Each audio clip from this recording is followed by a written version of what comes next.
So once you edit out photo inside of Adobe Photoshop Express, you can go ahead and print it out as well. Let's say, for example, I can take this image right here just like this, and I'm going to go around and utilize the magic edit to actually go around and fix this quickly, as you can see right here.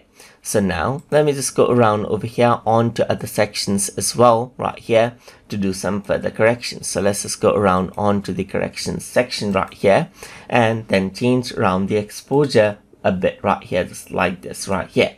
So now let's say what I want to do is I want to print this out. In that case, you can go around onto save and share option and then go around onto print, and now you can choose a printer of your choice right here. So I can choose a physical printer, but in my case, I'm going to go around and save it out as Adobe PDF right here because I don't want to make a physical copy.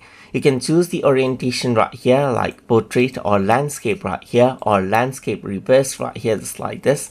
Let me just go around over here onto landscape itself. You can change the number of copies that you want to print right here, and you can choose the color mode to monochrome right here, which means black and white, or you can go for color.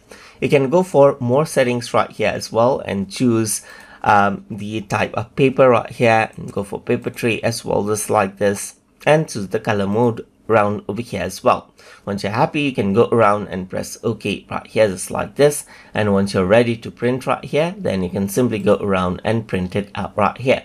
So I'm using Adobe PDF, so it's actually going around and asking me where to save the file. So you can see that this is what I have right here.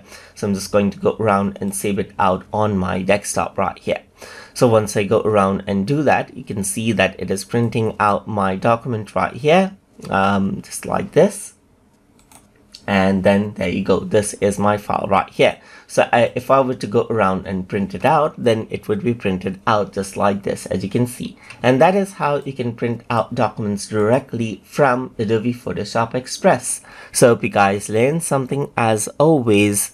And as always, please like, comment, share, and subscribe.